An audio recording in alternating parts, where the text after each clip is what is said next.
Virohiruni Sasana dengan NPM 2421511111042. Saya dari Pendidikan Pneumatika kelas 2024B. Sebelumnya yang terhormat Bapak Didi Nur Jamil selaku dosen pengampu pada mata kuliah Kepramukaan. Oke, dalam video kali ini saya akan membahas 5 pertanyaan yang berkaitan dengan konsep dasar kepramukaan, mulai dari pembagian kelompok dalam kegiatan pramuka, asas dan lambang pramuka, fungsi kepramukaan dalam pendidikan bangsa, prinsip dasar dan metode kepramukaan, hingga organisasi gerakan pramuka serta pentingnya ADART. Oke, kita mulai dari pembahasan yang pertama.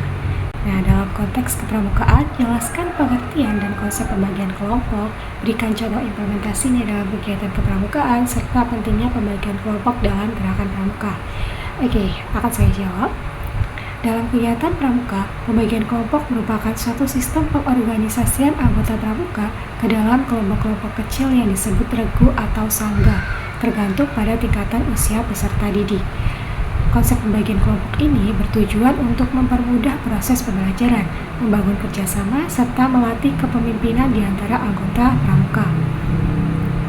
Dengan adanya kelompok kecil, setiap anggota memiliki kesempatan untuk berpartisipasi secara aktif dalam kegiatan. Contoh implementasinya adalah pada kegiatan perkemahan. Nah, dalam perkemahan, peserta biasanya dibagi menjadi beberapa regu yang masing-masing memiliki ketua regu. Jadi setiap regu itu bertanggung jawab terhadap tugas tertentu, seperti mendirikan tenda, memasak, menjaga kebersihan lingkungan, dan mengikuti beberapa lomba kepramukaan. Pembagian kelompok dalam gerakan pramuka sangat penting karena dapat, yang pertama adalah melatih kerjasama dan solidaritas antar anggota, mengembangkan kemampuan kepemimpinan melalui ketua regu, menumbuhkan tanggung jawab dan kemandirian, mempermudah pembina dalam membimbing peserta. Dengan demikian, pembagian kelompok tidak hanya berfungsi sebagai sistem organisasi, tetapi juga sebagai sarana pembelajaran karakter bagi anggota pramuka. Oke, yang kedua, jelaskan asas dan lambang dalam pramuka serta hubungan dengan nilai-nilai yang ingin disampaikan oleh gerakan pramuka. Oke, akan saya jawab. Asas dalam gerakan pramuka merupakan dasar atau landasan yang menjadi pedoman dalam pelaksanaan kegiatan kepramukaan.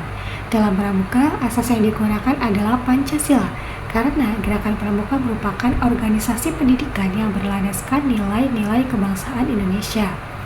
Selain asas, gerakan pramuka juga memiliki lambang, yaitu tunas kelapa. Lambang ini dipilih karena memiliki makna filosofis yang menggambarkan karakter anggota pramuka. Oke, makna dari lambang tunas kelapa antara lain yang pertama ada buah kelapa dapat bertahan lama, yang melambangkan ketahanan dan kekuatan. Kemudian pohon kelapa dapat tumbuh di berbagai tempat, yang melambangkan kemampuan beradaptasi. Kemudian ada sebuah bagian pohon kelapa itu bermanfaat, yang melambangkan bahwa anggota pramuka harus berguna bagi masyarakat. Tunas kelapa menggambarkan generasi muda yang terus berkembang. Nah, hubungan antara asas dan lambang pramuka dengan nilai-nilai gerakan pramuka adalah bahwa keduanya menjadi simbol sekaligus pedoman dalam membentuk karakter anggota pramuka. Nilai-nilai seperti kedisiplinan, tanggung jawab, kerjasama, cinta tanah air, dan kepedulian terhadap sesama tercermin dalam kegiatan pramuka sehari-hari. Oke, untuk pembahasan yang ketiga, jelaskan fungsi dan peranan kepramukaan dalam pendidikan bangsa serta bagaimana meningkatkan peranan di era digital. Kepramukaan memiliki fungsi dan peranan yang sangat penting dalam pendidikan bangsa, terutama dalam membentuk karakter generasi muda. Salah satu fungsi utama kepramukaan adalah sebagai sarana pendidikan non-formal yang melengkapi pendidikan formal di Indonesia. Melalui berbagai kegiatan seperti perkemahan, latihan keterampilan, dan kegiatan sosial, pramuka membantu peserta didik mengembangkan sikap disiplin, kemandirian, tanggung jawab, serta jiwa kepemimpinan. Nah, selain itu, kepramukaan juga berperan dalam menanamkan nilai kebangsaan dan cinta tanah air, mengembangkan keterampilan hidup atau life skill, membentuk karakter yang tangguh dan mandiri, serta melatih kerjasama dan kepedulian sosial. Nah, di era digital saat ini, peran kepramukaan dapat ditingkatkan dengan berbagai cara, antara lain pemanfaatan teknologi digital dalam kegiatan pramuka seperti penggunaan video pembelajaran ataupun media sosial. Kemudian yang kedua, mengembangkan kegiatan pramuka yang kreatif dan inovatif agar lebih menarik bagi generasi muda. Yang ketiga, mengintegrasikan nilai-nilai pramuka dengan literasi digital dan teknologi. Yang terakhir, menggunakan platform digital untuk komunikasi dan koordinasi kegiatan pramuka. Nah, dengan demikian, pramuka tetap dapat relevan dan berkontribusi dalam membentuk generasi muda yang berkarakter di era modern. Oke, untuk soal yang keempat, jelaskan prinsip dasar kepramukaan, metode kepramukaan, serta sistem AMO. Oke, dalam gerakan pramuka terdapat beberapa konsep penting yang menjadi dasar pelaksanaan kegiatan, yaitu prinsip dasar kepramukaan, metode kepramukaan, dan juga sistem AMO. Prinsip dasar kepramukaan merupakan nilai-nilai fundamental yang menjadi landasan dalam pendidikan pramuka. Prinsip ini meliputi iman dan takwa kepada Tuhan Yang Maha Esa, peduli terhadap bangsa, tanah air, dan sesama manusia, peduli terhadap diri sendiri, taat pada kode pramukaan yaitu satya dan dharma pramuka. Nah, metode kepramukaan adalah cara atau pendekatan yang digunakan dalam proses pendidikan pramuka. Metode ini meliputi beberapa unsur. Yang pertama ada belajar sambil melakukan, sistem berkelompok, kegiatan yang menantang dan menarik, kegiatan di alam terbuka, sistem tanda kecakapan, dan juga pembinaan oleh pembina pramuka. Sementara itu, sistem AMO merupakan sistem pendidikan yang digunakan dalam pramuka yang menekankan pada pembinaan dengan pendekatan kekeluargaan dan keteladanan.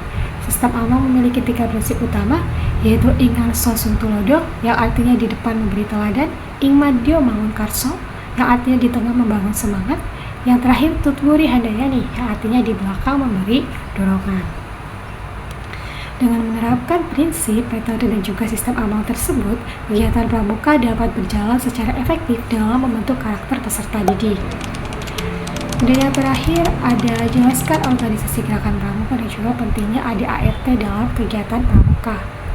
Oke, gerakan pramuka merupakan organisasi pendidikan yang memiliki struktur organisasi yang jelas untuk mengatur jalannya kegiatan kepramukaan. Nah, struktur organisasi gerakan pramuka dimulai dari tingkat nasional hingga tingkat gugus depan. Beberapa tingkatannya antara lain ada kuartir nasional atau kuartas yang berada di tingkat nasional. Kemudian ada kuartir daerah atau kuarda yang ada di tingkat provinsi. Kemudian kuartir cabang atau kuarcap yang ada di tingkat kabupaten atau kota. Kemudian ada kuartir ranting atau kuaran yang ada di tingkat kecamatan. Kemudian yang terakhir ada gugus depan atau gudep di sekolah atau di lembaga pendidikan. Nah, selain itu, gerakan pramuka juga memiliki ADART atau anggaran dasar dan anggaran rumah tangga yang berfungsi sebagai aturan dasar dalam menjalankan organisasi. ADART mengatur berbagai hal seperti tujuan dan prinsip organisasi, struktur organisasi, keanggotaan, tata cara pelaksanaan kegiatan, hak dan kewajiban anggota pramuka. Nah, pentingnya ADART dalam gerakan pramuka adalah sebagai pedoman agar kegiatan pramuka itu berjalan secara teratur, terarah, dan sesuai dengan tujuan organisasi. Dengan adanya ADART, setiap anggota memiliki pedoman yang jelas dalam melaksanakan kegiatan dan menjaga nilai-nilai pramuka. Oke, mungkin demikian penjelasan saya mengenai 5 pertanyaan dalam mata kuliah kepramukaan. Nah, dari pembahasan tersebut dapat disimpulkan bahwa gerakan pramuka itu memiliki peran yang sangat penting dalam membentuk karakter generasi muda melalui berbagai kegiatan yang mendidik, menanam, dan juga nilai kebangsaan serta melatih keterampilan hidup. Nilai-nilai seperti kerjasama, tanggung jawab, kepemimpinan, dan kepedulian sosial merupakan bagian penting dari pendidikan kepramukaan yang tetap relevan hingga saat ini termasuk di era digital. Mungkin cukup pembahasan dari soal UTS yang tadi. Terima kasih atas perhatiannya. Wassalamualaikum warahmatullahi wabarakatuh.